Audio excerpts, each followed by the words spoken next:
We need your services, and I will pay you handsomely. That's the map Neville was talking about. I'm not giving you the map. Then you'll all die.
Hello, and welcome to Viva La Action, the movie podcast where we're talking about all things action movies. The good, the bad, and the underrated.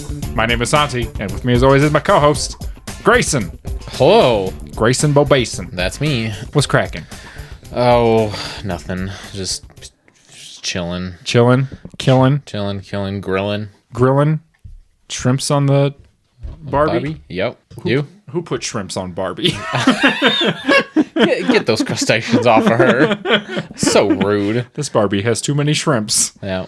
How you doing? I'm good. I'm on very little sleep. I feel ya. But we're powering forward in doing whatever it is we're doing. Nailed it. Right up at the top, before we get into the show, I just want to remind everybody that you're all cool and sick and fun. Absolutely. And you're the best. So true. Stay lit, King. Stay frosty. Stay frosty. But also, we have stickers. Yeah, we do. There's still plenty available. So Yeah. if you would like a sticker, feel free to send us an email. Oh, I got to send some to my parents. Shit. Yeah, send us an email, vivalaaction@gmail.com. We'll send you a sticker for free. I'll just send it to you. Just send it to you. No, nothing required. Nope. They're sick as fuck. They are sick as fuck. They're designed by my wife. Yep. Shout out. Shout out. I have a wife. I'm not a virgin, as the Damn, that's crazy. as the rumors have circulated. Yeah. Sorry, mom and dad. Anyway, yeah. So if you want a sticker, send us an email. Yep. We'll send you a sticker. I've already given some to some of my coworkers, and they love them. So Yes. I have it on good authority that they do slap. They do slap. They're vinyl, so you can stick them on the outside of a vehicle or a pole, water bottle, a fire truck, your neighbor. Slap it right on the windshield of a police car. Yes, or a police horse. Or a police, yeah, right on the nose. Approach, or I was going to say approach from behind. Oh, yeah, that also works. And just... Yeah, smack it on the ass. Yep. Get kicked in the face and die. Yeah. But we're not a sticker-based podcast, are we? No, we are not a sticker-based. Not yet. If this whole movie thing doesn't work out, we're going to pivot to a much more niche market. We go straight stickers. Today, well, what we do on this show, each week, we talk about a different action film. Sometimes they're good. Sometimes they're underrated. And sometimes they're the worst thing I've ever seen in my whole life. Very true. Much like this week. Yeah. Because we watched Allan Quatermain and the Temple of Skulls, which is, or as I so eloquently put it in my notes, Alan Fucknuts and the Skull Whatever. True.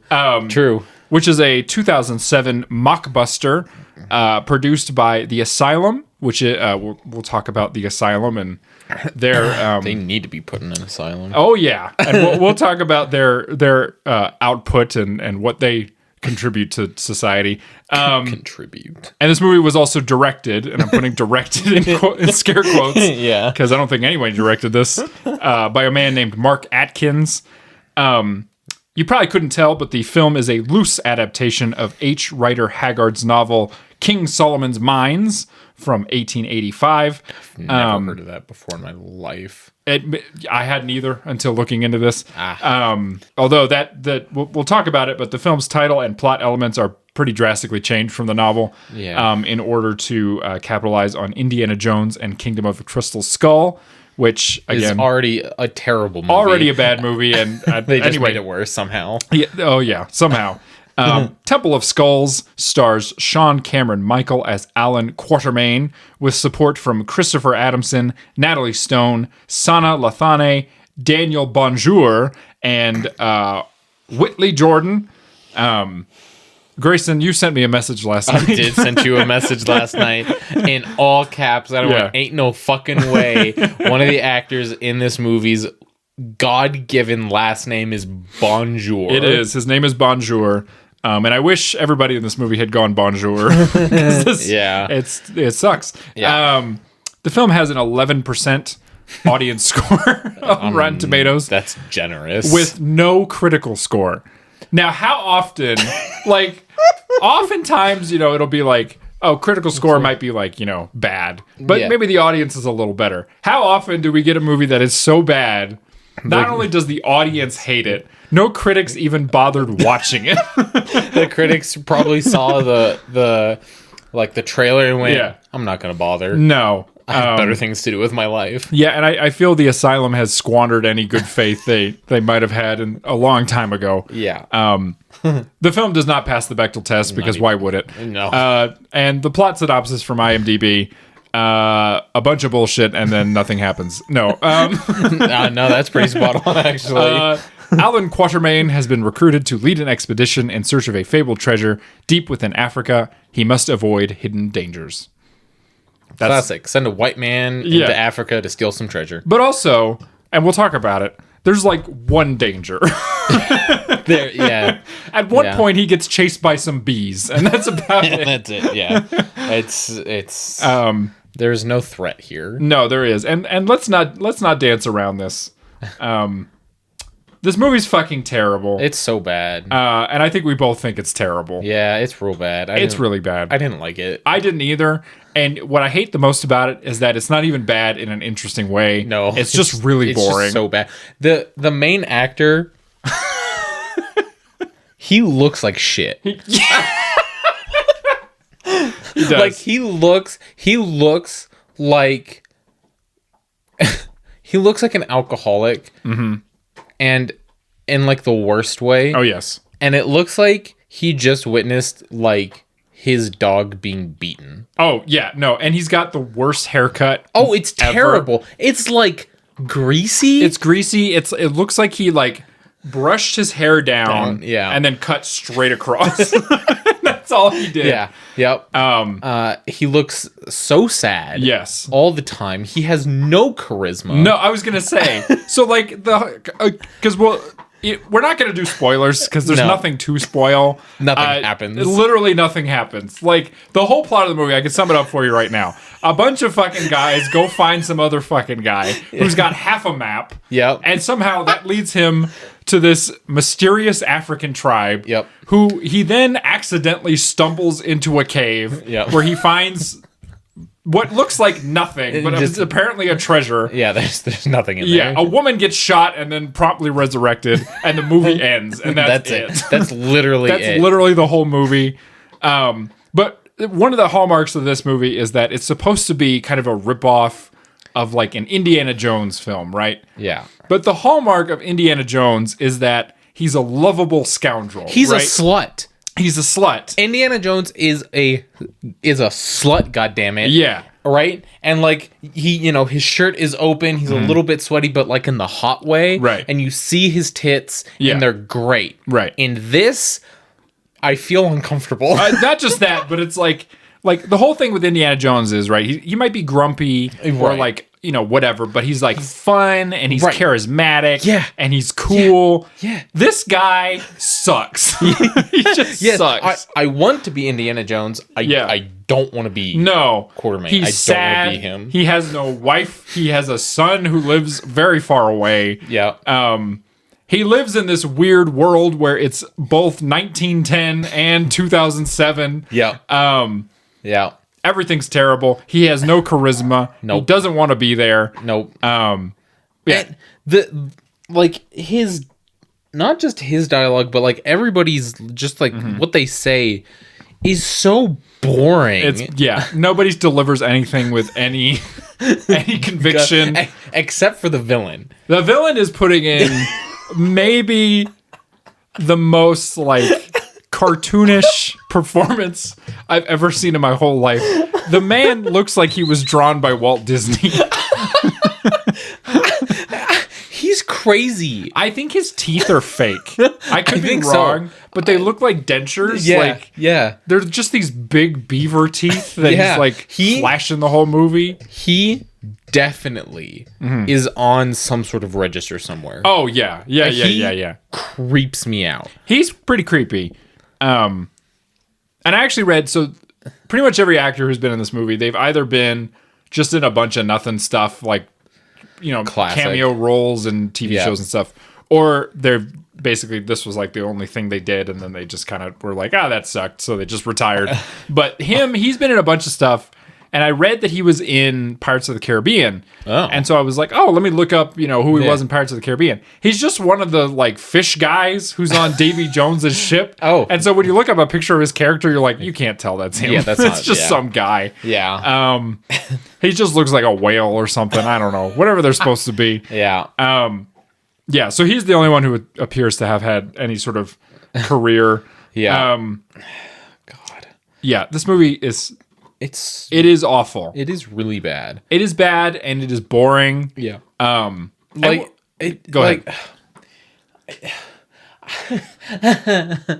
It is like absurdly boring. Like I'm gonna be honest, I zoned out for a good chunk of it. Oh, me too. Partly because I had no interest after the first 30 minutes. I was like, I don't care about any of these people. I have no emotional connection to any of these characters. No. I was also crossfaded, but that's neither here nor there. Yeah, that's probably a better way to enjoy this. Yeah. But like the pacing is really weird. It is. It's very strange. It is very strange. And it felt both fast and slow at the same time. Well, a lot of stuff happens like very quickly. Yes. And then nothing happens for like the rest of the movie until the last 5 minutes when everything happens and then nothing happens at the end. Yeah. So it's like, because let me just take a step back. Yeah. I think the opening isn't terrible. It's okay. It's okay. It looks like a student film.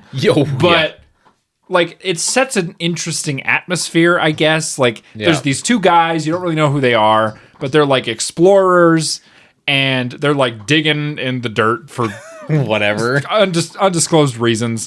And one of them finds a map, and it's a very poorly drawn map to King Solomon's mine, which is whatever that is. It's supposed to be like a treasure from King Solomon, who's this like mythical king from North Africa. Great. Great. Who cares? But and so the two guys are like, whatever. They decide to split the map. But then one of them takes off, and then they're both presumably murdered by native Africans. Yeah. Vaguely Zulu tribesmen, but it's not explicitly said what they are or where they're from. And I just want to say, I think that opening like 5 minutes is the most interesting part of the movie. Everything else is like a steep downward decline. It's terrible. And like I think one of the worst parts about this is the special effects. Because did you notice when he was being chased by his friend and he jumps his horse? That was just like a stuffed horse. No, not only that. It looks like, so the horse jumps and then I swear to God, it's just like a JPEG of a horse that floats across the rest of it and then turns back into a normal horse. Yep. Oh yeah, 100%. It's amazing. Oh yeah, and like the ending part when the whole like cave thing is crumbling, it looks like it was done. Do you remember that program growing up? I can't remember what it was called, but it was like an art thing. And like there was like a bunch of different like oh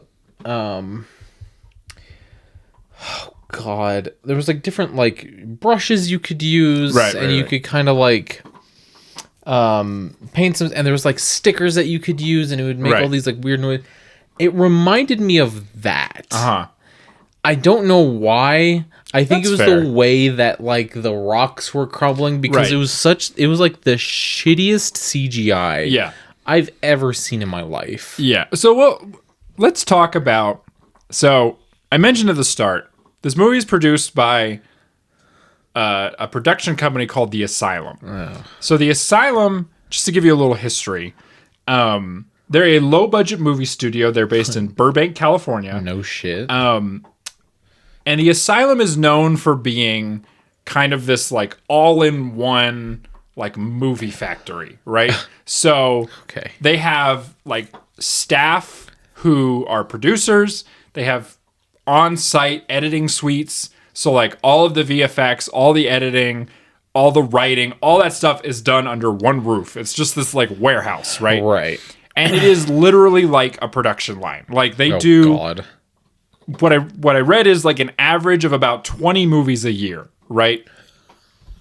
So with The Asylum, so what they're most known for are what I mentioned at the start. They're called mockbusters. Yeah. Now a mockbuster is more or less, I think a better term would be like a ripoff. Yeah. But it's that's kind of like selling it a little bit short. So like a mockbuster is basically like a movie that is produced, titled, and released in a very specific manner in order to capitalize on another larger film. Yes. Right? So, and I think that The Asylum is most known for it because they're kind of the ones who do it most egregiously. Like a lot of their titles are just straight up the other title, but like slightly changed. Yeah. This one, I think it does a little bit to change it because it's not, I think if they were really trying to be egregious, they would have just called it Temple of Skulls. Yeah. But they add the Allan Quatermain part for some fucking reason. Sure. Like anybody knows who that is. Oh, yeah. Which I know people are going to jump on me.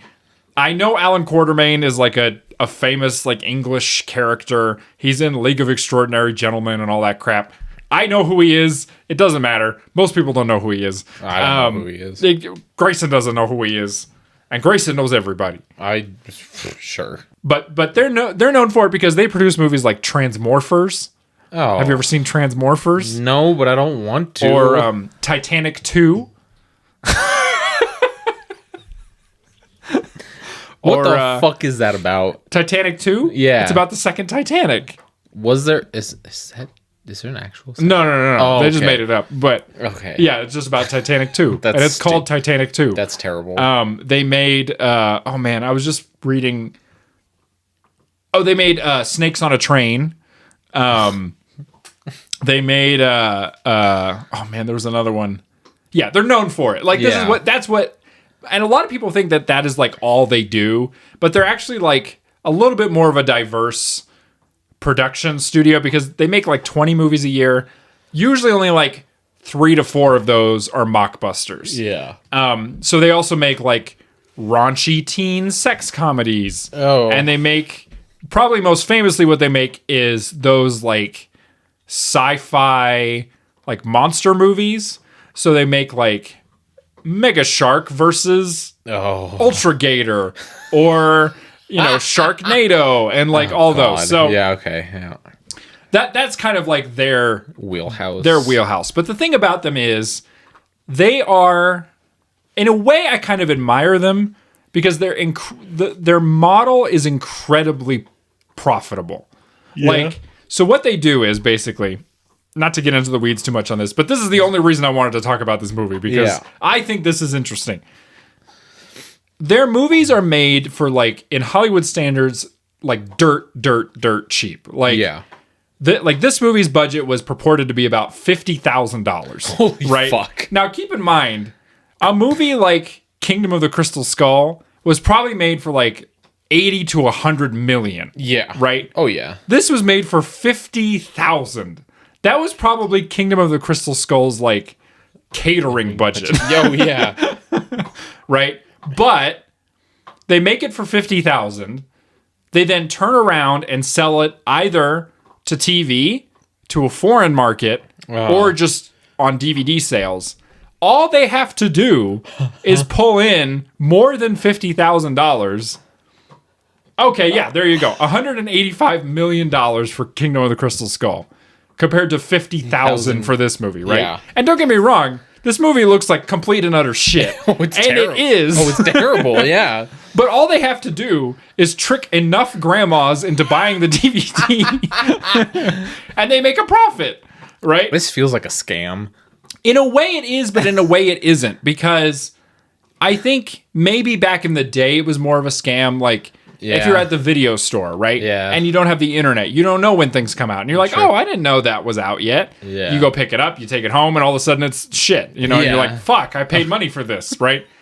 Which is why a lot of people hate them, because they get tricked, right? Yeah. They think they're watching Godzilla versus Kong, but they're actually watching Monster versus Big Ape or whatever.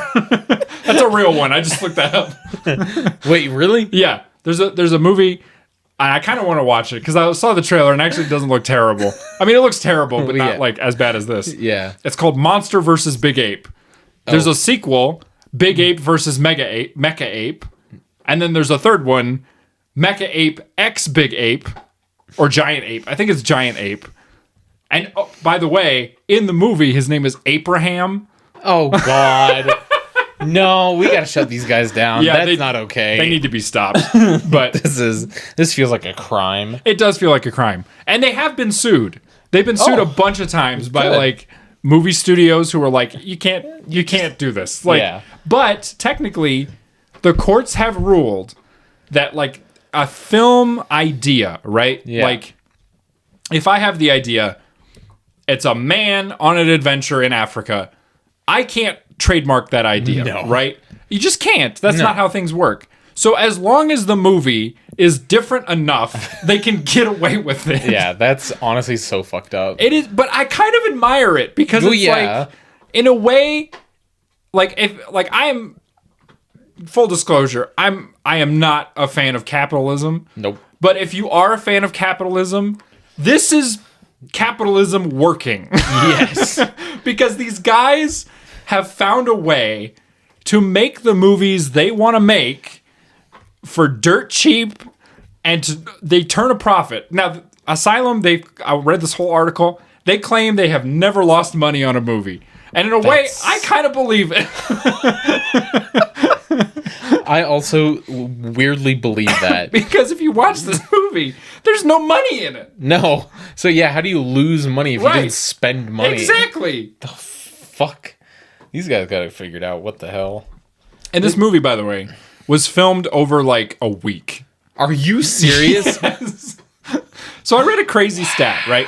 So on a big budget movie, like for example, Kingdom of the Crystal Skull, right? Yeah. The average production length is about 1 day per page of script, right? So they usually shoot about 1 page a day. Yeah. That's just kind of like standard. Sometimes they might do more, sometimes they might do less. Right. But roughly they shoot like a minute of film a day, right? The Asylum averages like 7 to 10 pages a day. Oh, bro. They are crazy. Well, I mean, if they're making 20 of these bitches a year, they really got to move quick. But what's crazy is they pull in like millions in profit every year. Sense. Are they front? They might be, but I think, but really, I mean, I don't want to sound like I think they're cool. I don't think they're cool. I think they're losers. But I think on the other hand, I kind of admire the like tenacity of it. Yeah. Because they're just like, I watched this like little short documentary, and it was made by Vice. Oh, great. And they kind of interviewed like the guys from the Asylum. I kind of admire that they know exactly what they're doing. Like, they don't pretend like, oh, we're actually, making art and this is whatever. Yeah. The guy literally says, most of our movies are shit. He's like, we make crap, but there's people who pay for it. Like, yeah. He's like, you can't blame us. Like, we just make it, Yeah. Which in a way is true. It's very true. But yeah, I don't know. Is it shitty? Probably. 100%, yeah. But I kind of admire it. Like, no one is forcing people to watch or buy these movies, God, no. If you get tricked into watching it, I can understand being annoyed. Oh, yeah. But on the other hand, you have the internet in front of you. Why are you getting tricked by an Asylum movie? They don't even look like... No. But, and also, in the modern day, I kind of admire that there is still this, like, scrappy little, like, annoying studio who... Despite like all these other studios, buying each other and fighting and all this stuff, there's still this scrappy little idiot who is still fighting the fight of trying to scam grandmas out of money. And I think that's great. Yeah, I know. It is something. God damn. When you said that they only spend like a week on this, at least a week on this movie, it makes sense because like just the sound mixing is terrible. It is atrocious. Sometimes somebody is like the perfect volume and then other times you can't hear them. It's like the mic wasn't even on. No. Or like the music's too loud. Yeah. There is a scene, specifically when you said that I thought of it. There's a scene where Allan Quatermain and the two British fucknuts that he has with him, whose names I can't remember. It doesn't matter. It doesn't matter. They're walking on a dirt road. Yep. And the camera is like a mile away. Yep. Right? And it's clear that they're all wearing like lav mics, like lavaliers. And you can hear one of them pretty clearly, but the other one is turned up in a way that all you can hear is the crunching of the gravel. Nice. And he's supposed to be delivering like plot information, and I couldn't understand a word of it. Yeah. Like one of them is like, oh, and then we should head to the village or whatever, and then he's all... Yeah. I was like, what? What are you saying? But because of their like insane schedule, the director looked at that and went, okay, good enough. On to the next. Next one, let's go. Let's go 2 feet down the road. Yeah. Director. Yeah, director. I genuinely believe that there wasn't even a director. No, I don't present. I don't think Mark Atkins exists. They just had to put a name down, so they went, fucking, all right, you give me a first name, you give me a last name. Mark Atkins. Perfect. Yeah. There's a director. Yeah. Great. Hey, man. But you know what? On the other hand, too, I don't want to sound like I'm defending them. And I guess that I am in a way. Yeah. In that little documentary thing I watched, they did an interview with one of the directors, and he was directing this, like, knockoff of, like, Aladdin. Sure. And he made a point, which is that he's like, if he went to a major studio, maybe he'd get to direct a movie. Maybe he wouldn't, but he's living his dream, He gets to direct movies, and not just one, like a bunch of them. A whole bunch, yeah. And I think what's important to remember is, on this movie, I don't know, but on a lot of these movies, just because it is this, like, schlocky B-movie, who gives a shit kind of thing, there's still going to be people involved who do want it to be good. Oh, yeah. Again, this movie's an exception. I don't think anybody on this movie wanted it to be good. No. But there are, like, you do see some of the trailers for this movie. There's people in them who look like they're trying, like they're giving a shit. And in watching that little clip and that director talking, I'm like, he does look like he cares, right? Yeah. Like, maybe he doesn't love the script and he doesn't love that this is what he's doing, but he gets to direct this movie and he's trying. He's like, I want this to be good. Yeah. It pads his resume so that if he ever does try for one of those bigger studio films, it's like, oh, he has an extensive portfolio. Yeah. Are they all good? No, but at least he's done a lot of these, so he has a lot of practice. Yeah, and maybe this is a good, jumping off point and being able to like further his skills and really start working on like some of these bigger films, which that is good. Yeah. But oh boy. Oh, brother. Now, I will say, though, on this one, the main actor looks like he's asleep through the whole thing. I don't think he gives a single fuck about whether this movie's good or not. He looked bored. He does. He's not trying at all. No. And I think the villain is giving it a shot, right? He's going for it. I think he's giving a little too much. Oh, yeah. Yeah. For what, like... feels like two different movies. Yeah. The villain... It feels like for what the movie is, he's giving way too much, right? Because like based on everybody else in the movie, he's a tryhard. Oh yeah, right. He's like trying to kiss some ass or something. Yeah, and be like, "Oh, look at me, I'm such a good actor, buddy." No, you're not. You freak me out. Oh yeah. Every time you were on, like when he was trying to sell that woman for some cows, and then like it seemed like they had like come to an agreement, and then he just kills the guy. Yeah, I don't know. I'm gonna be honest. I was not paying attention during that scene. I was not paying attention. Oh my god! It didn't make any. And that's the other thing about this, is that the reason I don't think there was actually a legit director is because there were like certain things that happened that just didn't make sense. Like they were contradictory, right? I want to go like the cow thing, right? He takes this woman, and he's talking with the king of this tribe, right? And they're trying to come to an agreement about like how many cows this woman is worth. Yeah. And it seems like they reach an agreement and they're like buddies. And then all of a sudden, this dickhead turns on him and just blows him away. Yeah. And then he comes out of the tent holding this poor woman and he's like, "I'm the king now." And then he runs away. Yeah, I know. He's like, "Oh, some king you are." I know. I have a question for you. Okay, go for it. What was the deal with, because I just at a certain point I was reading articles and like doing other stuff. Yeah. And I had given up on the movie kind of. But what was the deal with the dude who had like a monster hand?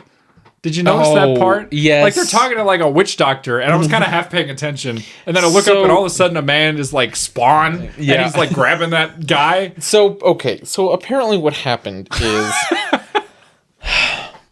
and I want to reiterate, I was crossfaded. So I had a glass of wine and a little bit of an edible. It was like only 5 milligrams, but I'm a lightweight and it's legal here. Yeah, it's legal. It's pretty sick. Anyway, so Allan Quatermain and his like little posse are wandering around Africa trying to find this fucking treasure or whatever. Yeah. And they get captured by some natives. Yeah. And they get brought to this tribe. and they get brought before the king. And the king asks Quatermain something. And also Quatermain knows the language. For some reason. Somehow. Yeah. And so he's like talking with the king, and I can't remember exactly what they said, but the king calls out this witch doctor to be like, "Is he lying?" Right. And the witch doctor does some things. Yeah. And then goes, "Yeah, he's lying." And so instead of taking it out on Allan Quatermain, he turns to this other guy. Yeah. All right, and he's like, "You brought these jackasses here, which is against the rules. So we're gonna just take your head off." Okay. And the dude's like, "But what?" And so then he asks his other guy to get that weird claw thing, and just take the guy's head off. Okay. So why they took that guy's head off, I don't know. Okay. Because Allan was the one lying, so you would think that they would attack or punish Allan. No. But no. Also, he seemed kind of indifferent to the fact that Quatermain was lying. I don't think he really gave a shit. No. Also, I just want to point out, it is really funny that his first name is Allan. I don't know why, but it's like, I don't think of like a continent sweeping, adventuring rogue as being named Allan. I know. It's not that great of a name. No. It'd be like Indiana Jones. Right. That's a good name. Yeah, it'd be like if his name was Steve. Steve Jones. Steve Jones. Brad Smith. And the Kingdom of the Crystal Skull. But yeah, so that was the claw. Oh, and then, if you noticed, the claw just magically appears. Right, because it was made of CGI, I think. Yeah. And so they just copy and paste it into a new screen. Yeah, I just looked up and that guy's getting like whatever, and I was like, I don't know what the context is here. I kind of lost the plot. Yeah, now he brought them to the village, which apparently was a big no-no. Yeah. And unrelated, the king wanted to know if Quatermain was lying about something, but he didn't give a shit anyway, so it didn't matter. I guess it didn't matter. No, nothing matters. No. So I have a question for you. Okay. Was the main female character's hat getting bigger in every scene, or was that just me? You know what? It might have been. I swear to God, it started out reasonably sized, and then there's a couple shots where it is like eclipsing the sun. Yeah. Also, Quatermain's hat, terrible. Oh, it's awful. That was the worst hat ever. Yeah. It was. I hated it. Okay, here's a question. Yeah. I don't know why I'm asking you. Like you'll know. When is this supposed to be set? In the past, but also in the present, but also never. Okay, exactly. because so it opens with some like old timey prospectors who are digging in the dirt for nothing. Yeah, pretty much. It then cuts to Allan Quatermain. Yep. And he has a letter. And the letter, I paused and checked. It's dated 1910.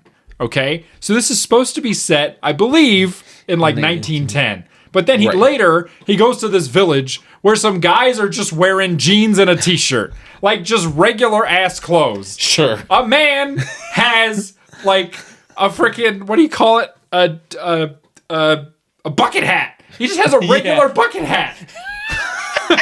Yeah. Well, for $50,000 to make... you really could get so many costumes. I guess. And so that's probably all they could afford. You had enough money to shoot in Africa. Just go to the local thrift store. It took them $45,000 to shoot in Africa, and then the other $5 was for literally everything else. So they had to be very sparse with their money. I did read that a lot of the costumes in this kind of movie are just whatever the actor has, just wear whatever, And so I truly believe they were went to this village or whatever, and they're like, all right, we need some extras, you, and you. And he's like, can I wear my hat? And he's like, I don't care. I literally couldn't give a shit. We just have to do it in the next 5 minutes. Please. We're on a time crunch here. And they're like, hey, here's a map. It's just written on a piece of paper. Also, that piece of paper looked awful. But here's the thing, right? Because if it's supposed to be set wherever, wouldn't it be make more sense if it was on animal hide instead of paper, or something? It should look older, but instead it looks like they wrote it on the piece of paper. Some idiot drew it and then just crumpled it up and then threw it in the dirt. Yep. And they're like, all right, fantasy map. Nailed it. Yeah. And yeah. the same with Allan Quatermain. He's supposed to be this early 20th century explorer. He's just wearing jeans and a shirt. I know jeans were around, but they didn't look like that. No, they didn't look like fucking Levi's you can go pick up at Walmart. I was going to say, they don't look like they're from the Gap, Yeah. Actually, didn't you know the Gap was, it came into being in 1910? I didn't know that. Yeah. No. Fucking hell. So, self-checkout and everything. That's crazy. This movie sucks so hard. It really does. This is the worst thing. I'm going to go on record.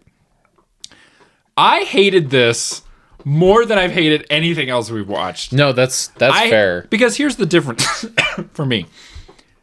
With something like Fight of Fury, right? Which you gave a 0, and I understand.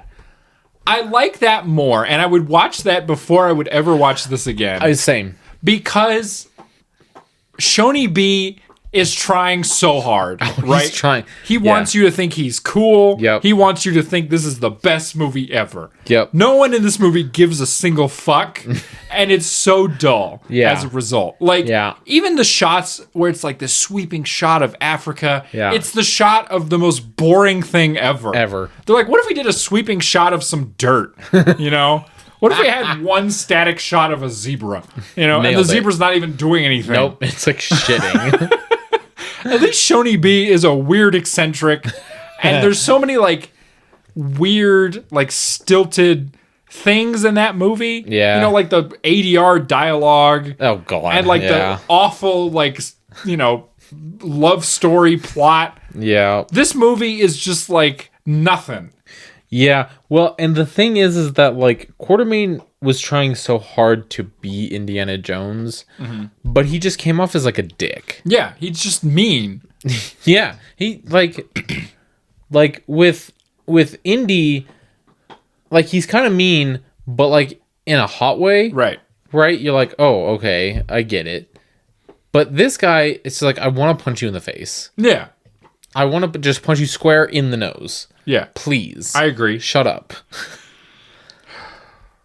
Oh, I did write. So there's a part, right, where so Allan Quatermain, for some vague and unknown reason, decides, oh, you know what? Actually, I am going to go look for the mine of King Solomon, even though, you know, he could have done that at any point.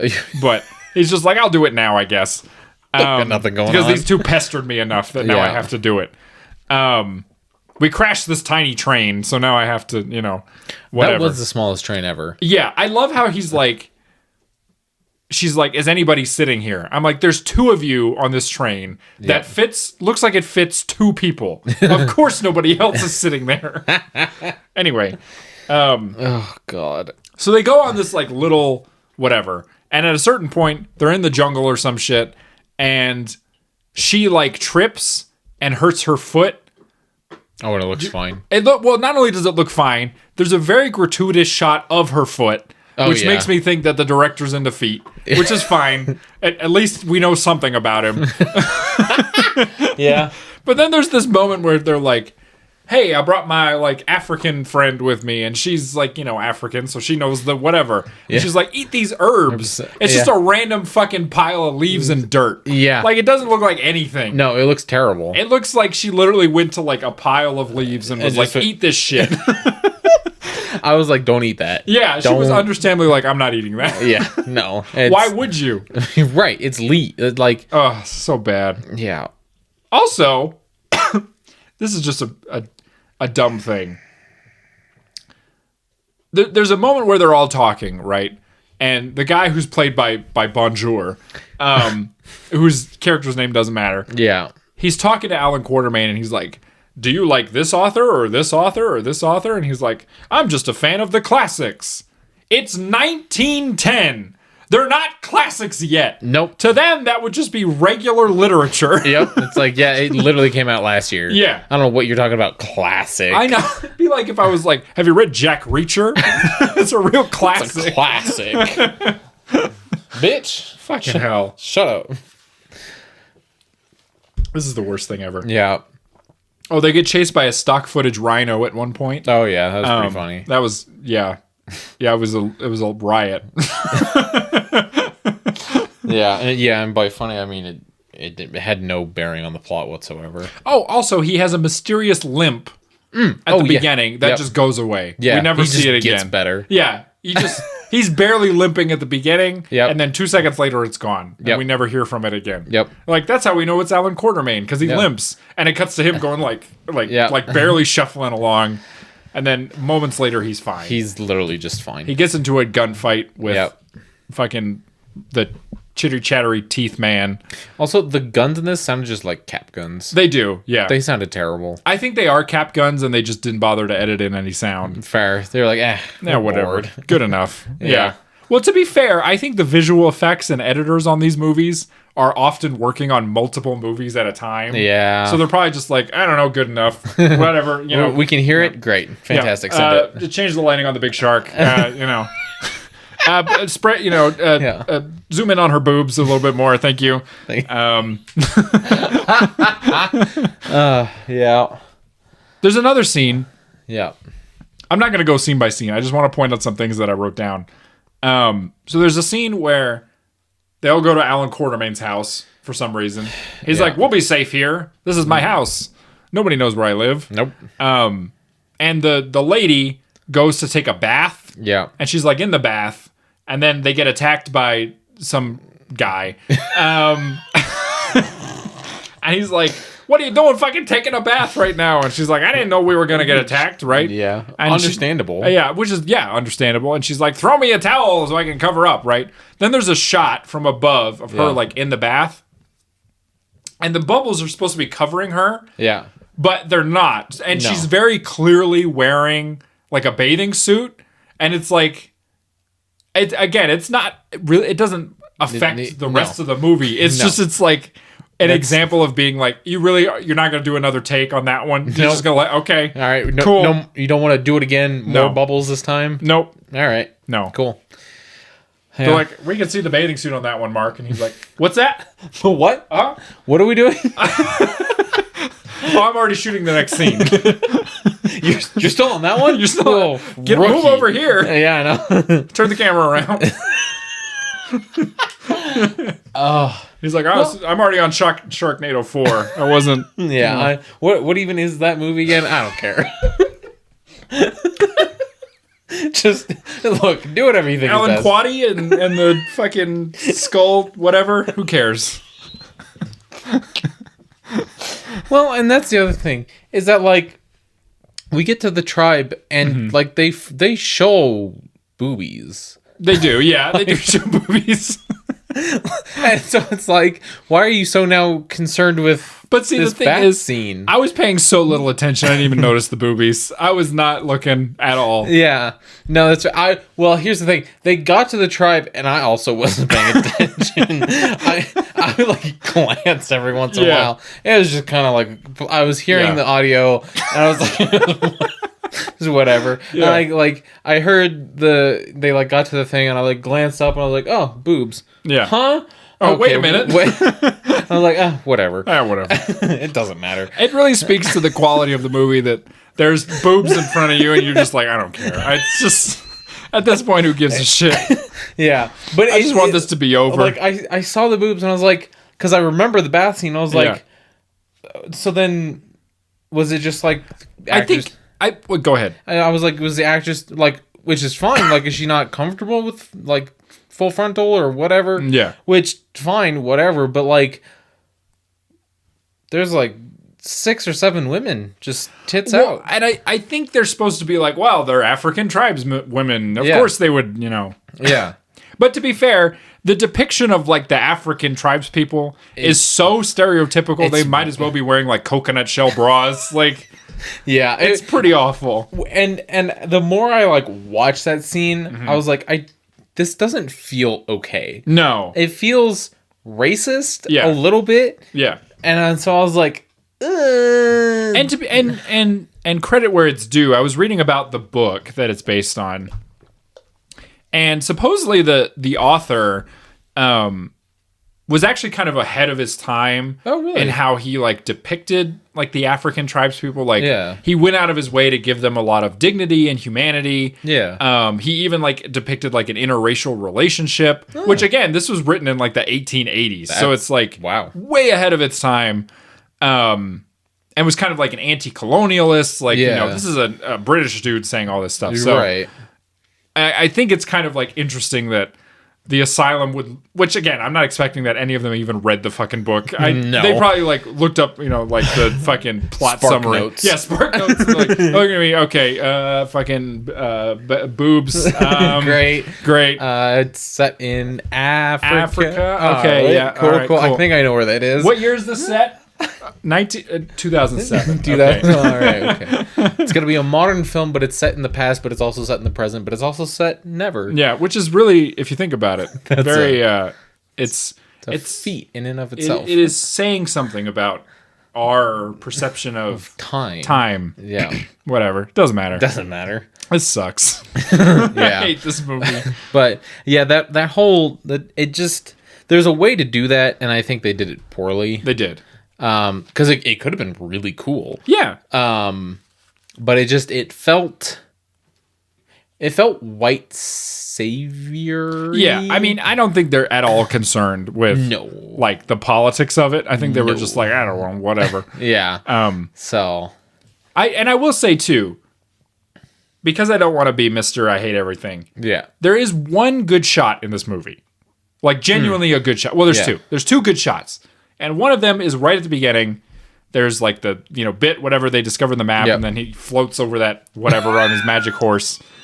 There's a scene where one of the characters looks up, and there's this hill, and on top of the hill is all the like African tribes people. Yep. That's a great shot. That is really looks really cool. Yeah, it was really good. Like it's got that great, like just ominous feeling of like, oh my God, he's surrounded and whatever, and then it cuts. That's great. Yeah.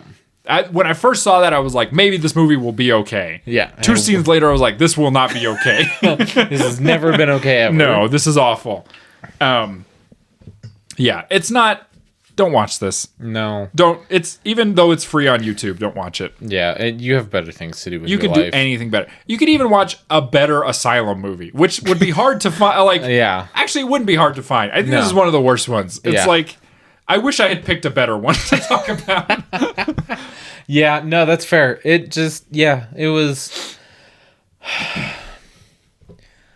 By the like last 30 minutes, I kept like checking to see when it was going to be over. Because I was like, I want to play video games. Yeah, I just want to do anything else. I don't want to be watching this anymore. This is the only movie, like, I've made you watch some crap. Oh, right? Yeah.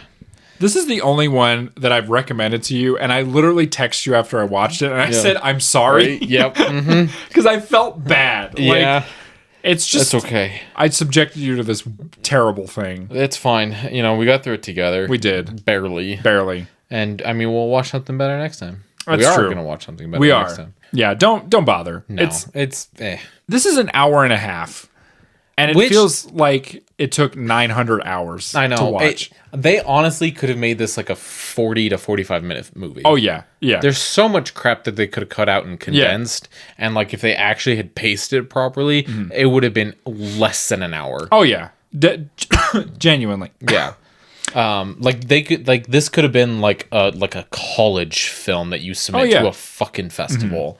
And everybody's like, oh, you did such a good job. Right. And it's terrible. And they're like, why do I do this to myself? Right. So I think too, like, not to, I'm not in the movie business. What am I doing critiquing this movie? But I think like they could have, and they don't give a shit. So I don't know why they don't care. But if it was a filmmaker who genuinely wanted this to be like good. Yeah.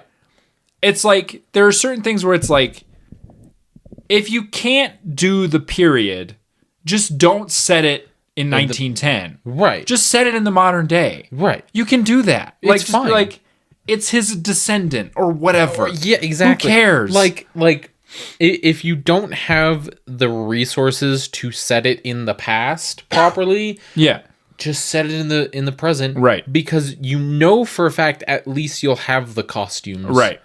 Right. And getting props will be super easy. Yeah. Right? But if you're trying to set it in 1910, make sure you got the budget for it. Right. And you actually have motherfuckers doing research on what they were wearing and using and all that kind of crap. And again, they don't have time to do that. And they're not interested in doing that. But and I think that's one of the problems with the Asylum is, or what they wouldn't perceive it as a problem. They think it's one of their strengths. But the problem is that why people don't like their movies is when you watch a low budget movie, right? And it's a low budget movie that knows that. Yeah. It is often fun to watch because you can see the creative ways in which they skirt around their budget, right? Yes. I'm trying to think of a good example, but like, I don't know. Something like... Gassy. Oh, something like Lost Bullet, right? I am gassy. That's a good example, right? they know they don't have the budget for a million car flips, right? No. So instead of CGIing a bunch of annoying, like terrible looking whatever, they spent all their money on like a couple of good ones, right? Yes. And the rest of the movie, they work around it. Yeah. The Asylum says, who gives a shit? And they're like, we will CGI everything. And they don't have the budget to do that, so it all looks like shit. And they know it looks like shit, and they don't care. And I think that's why people don't like them, is like... and don't get me wrong, the Asylum has their fans. Like, oh, yeah. There are people who either don't care about quality... Like, because you go into IMDb, and there are people who genuinely are like, I watched this movie, and I like the plot, and I like the characters, and that's enough for me. You know, which, like, I'm sorry, but... Are you okay? Are you okay? Yeah. Did you get hit in the head? Are they paying you to say this? I think some of them are. Blink twice if you're being held against your will.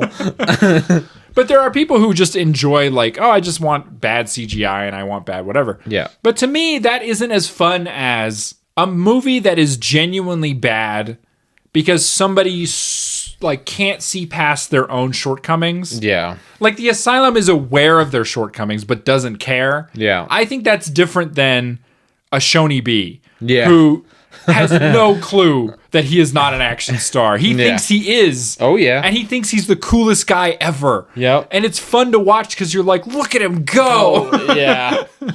You know? Yeah. Because you can't fake that. No. I guess that's what bugs me is like you can't fake bad. No. Like something like Sharknado, I don't find interesting because they're doing it on purpose. Yep. And I think that's different than what's something else we've watched that's crap. Than Mexican American. Yep. Which is like he has no idea. You know? He thinks that this is the coolest thing he's ever done. He thinks it's cool. Like, I don't know. It's just like I want to like some of these movies, but I can't see past how cynical it is. Yeah. And while I admire their tenacity, I'm also like, I don't know. I don't believe in supporting this kind of crap because it's just like, it is effortless. Who gives a crap? We make crap. Just don't care. You know, whatever. How much do you think cast and crew got paid? Very little.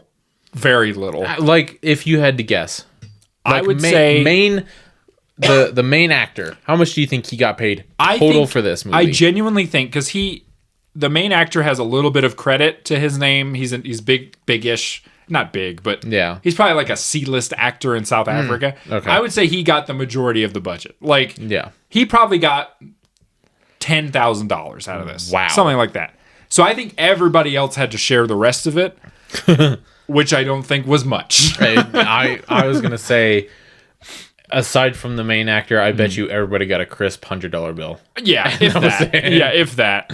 Yeah. Like, don't get me wrong. If somebody handed me $1,000 for a week of work, I'm not going to be mad. I'm going to be like, that's fine. You know, whatever. But it depends on the kind of work you're doing, the hours you're working. Like, movie shoots are not easy. Oh, God, especially if you're a crew member. If you're a camera operator, a boom operator, or whatever. Yeah. And believe me, I'm sure they have one of each. Probably one guy doing a couple of those jobs. Yeah, probably. He's probably got the boom strapped to his back and he's holding the camera. They can't afford a tripod, you know. That's why it sounds like shit. That I'm sure is not easy on them. Now again, you know, maybe they're just people who want to make it in the business and this is their way in. Or maybe they're people who are like, I don't know, it's fun and easy. You know, who cares? There's two sides to that coin, but I don't know. I can't imagine that anybody's getting paid particularly well, except for the people at the top, you know, the producers. Yep. I'm sure they're making a cool couple of million a year. Oh, yeah. Yeah. And they're spending it all on green screens.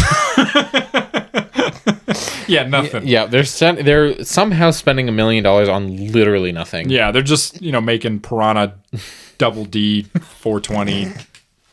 You know, whatever. Oh, God. What a bad movie. What a bad movie. Terrible.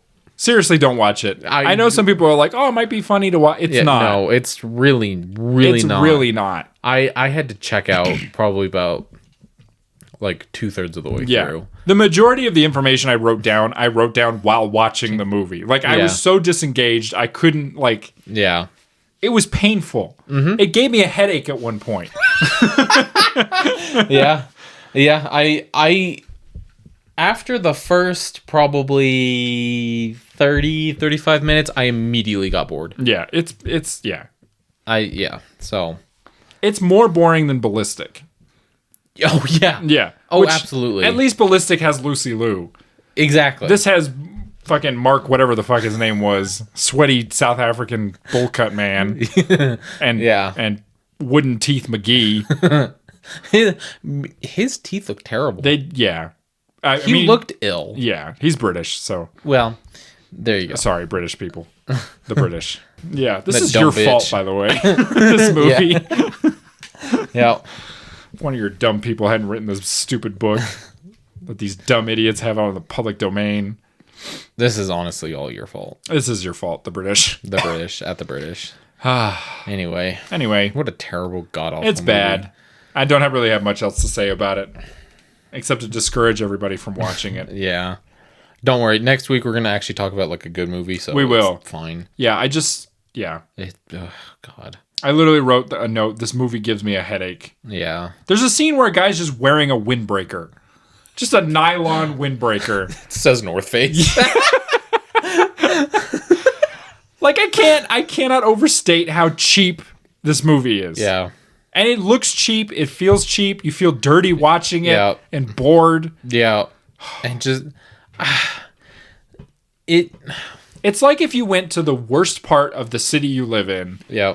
Went to the cheapest strip club and watched a stripper who looked like she didn't want to be there. Yeah. And didn't take her clothes off. That's what this movie is. Yeah, she kept everything. She actually put more clothes on. Yeah, she put more clothes on. It's like watching a stripper in a fireman's outfit that never gets naked. Yeah. And then about halfway through her set, she just goes, And whatever. gives up. And, and leaves. And then you get overcharged for your food. They skim your credit card. Yeah. And they beat you up. That's what this movie's like. Yeah. It robs you blind. Yeah, it really does. It robbed me of hope. And me too. I didn't want to watch a movie again after this. I'm done with movies. We're pivoting to stickers. Welcome to Viva La Stickers.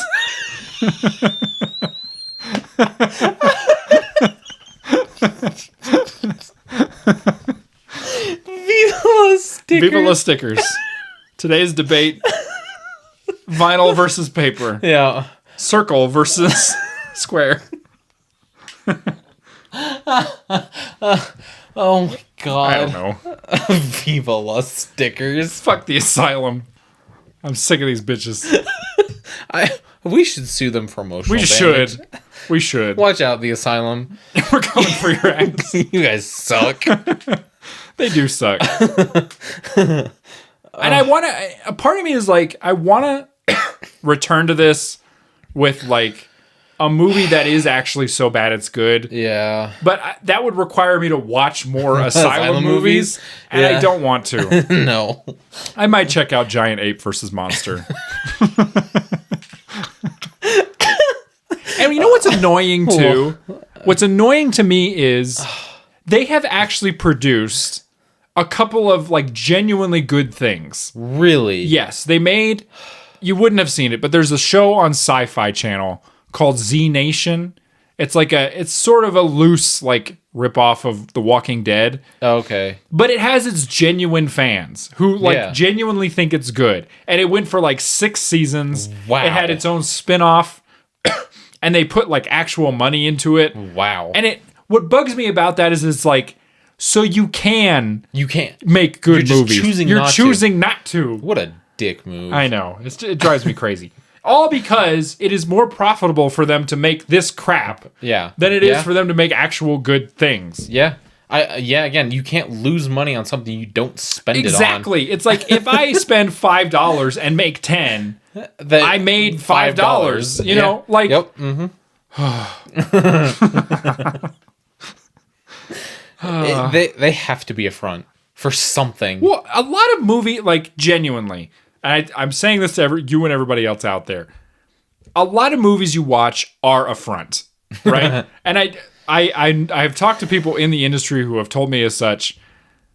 movies are one of those things where it's like, if you are desperate enough and your movie is running out of money, if a suitcase full of money shows up, you're not asking any questions. Nope. You're just taking the money and you're using it for whatever. Yep. A lot of those like low budget, like shot in Russia action movies with Steven Seagal or whatever. Yeah. A lot of those are a front for the bratva. And that's not even a joke. Like, there you go. You watch them and you're like, yeah. That makes sense. This was funded by Russian mob money. Yeah.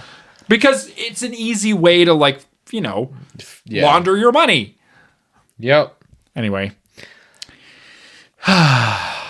This was fun. Sure. Well, let's just get it out of the way. Yeah, let's... What would you rate this movie out of 10? I think this is going to be my second 0. This is my first 0. This movie sucks. It was really bad. It's really bad. You know what? I can't give it a 0. I'm sorry. Yes, you can't. You can. No, I can't. I give this a 0.1. Okay. Because there is one good shot in it. Yeah. Everything else is terrible. Yeah. I didn't laugh. I didn't smile once watching this. Yeah. And I did it to myself, which is the worst part. Yeah. I could have pulled out at any time. Yeah. I could have said, Grayson, forget it. We're watching something else. Yep. But nope. We followed through. We did. We have integrity on this show. We do. I said we were going to watch it, and we did. Unfortunately. So the 2 people who listen to this show, you're welcome. Yeah. I did this for you. Yeah. Please get a sticker. Please. Yeah. We suffer through so much. This is our lowest... I think this is our lowest average ever. Oh, yeah. Because this averages out to what? 0.05. That's pretty bad. That's really That's about bad. as bad as you can get. Well, I mean, you could have also given it I could have given it a 0. Just 0. I can't give anything 0. And I think it's just because there was at least one person in this production who was trying. Yeah. And I don't know if it was the cinematographer. I don't know if it was the boom operator. I don't know if it was the caterer who was flinging PB&Js at people. But I know at least one of them was trying. They were like lukewarm Uncrustables. Yeah. They've been thawing in the African sun all day. Yeah. But that's pretty much it. Yeah. Fuck this movie. Fuck it. Just fucking don't even think about it. Don't look at it. Don't look at it. Don't look at it. Don't think about it. Don't talk about it. Anyway. Fuck. Well, that brings us to everybody's favorite part of the show. Yeah. It's Editor's Picks. Hey. Hey. This is the section of the show where we both recommend you watch a film. Yep. I have one locked and loaded. But I also got one. You got one? Okay. Do you want to go first this time? I will. Okay. Burlesque. Ooh, with Christina Aguilera? Yeah. Oh, nice. And Cher. Oh, yes. It is a fantastic movie.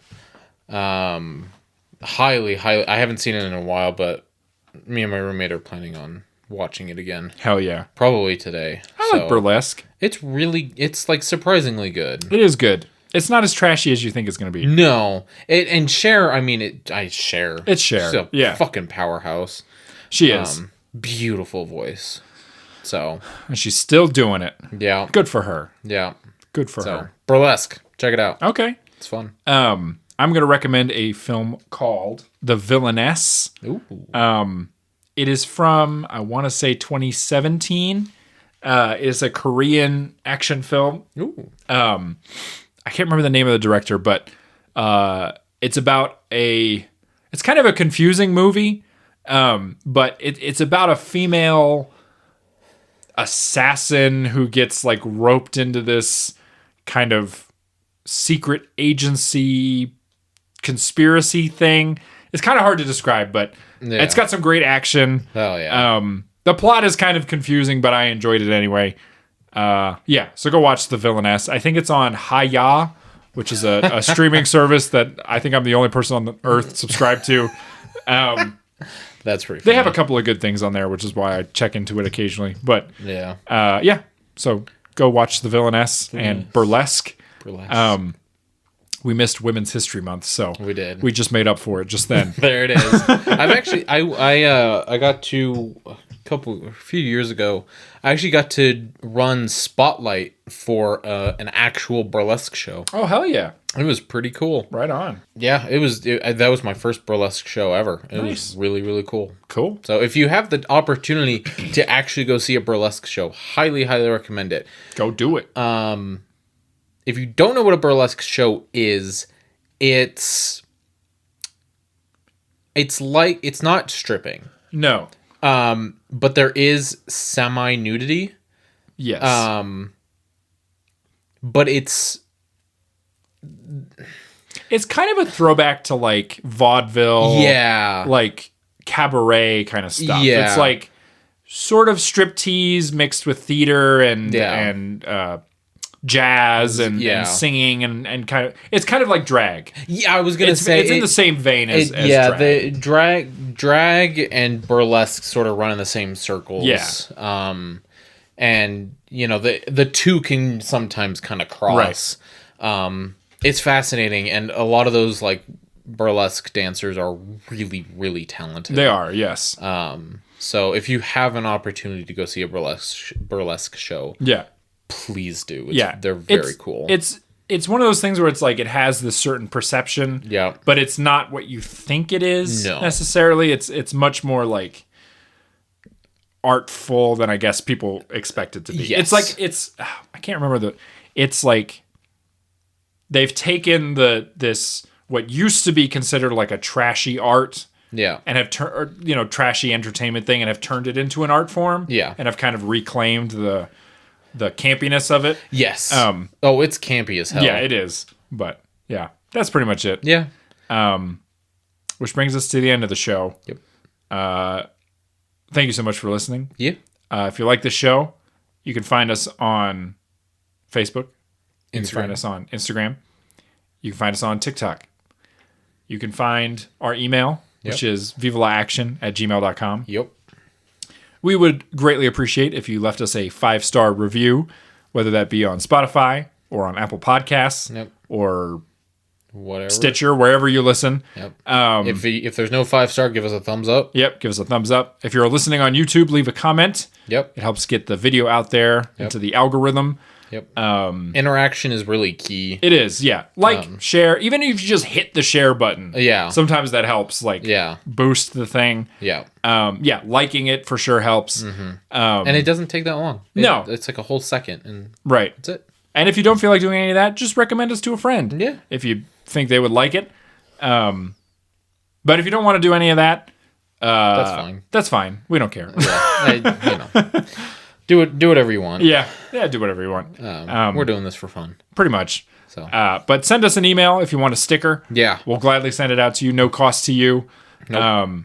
Again, I cannot emphasize how sick they are. They are super cool. This sounds like I'm like trying to get this isn't a scam. Like genuinely, I'm just giving these out for free because I think they're cool. They're really fucking cool. Yeah, I promise I'm not gonna do anything with it. I just Yeah. Now I sound like the lady doth protest too much. Yeah, but. I know. Well, because like I said, I've given some to my coworkers, and they absolutely love them. Yeah. They think they're the coolest fucking thing ever. For sure. And so, we're not gonna try and scam you. We don't care. I'm not gonna send you pamphlets. No. I might, but I probably won't. No. Unless I go crazy. Which could happen. It's okay. I'll keep you in check. Okay, thank you. Yeah.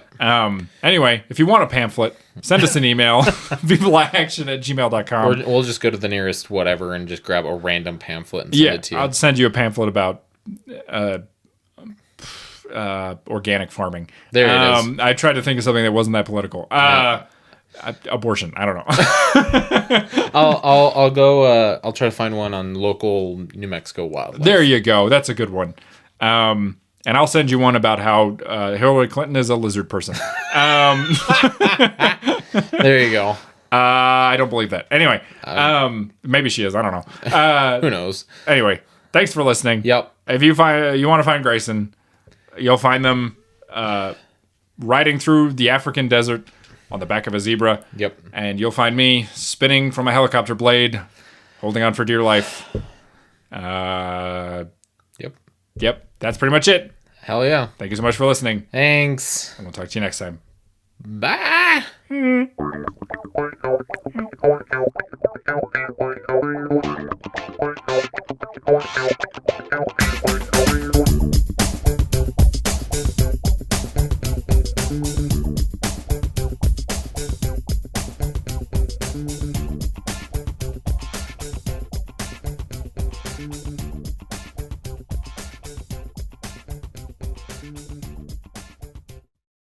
We're recording now.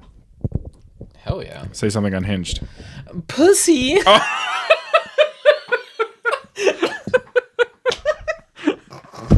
I don't know what you were going to say. Yeah. And you made it much better than I could have imagined. Yeah. All right.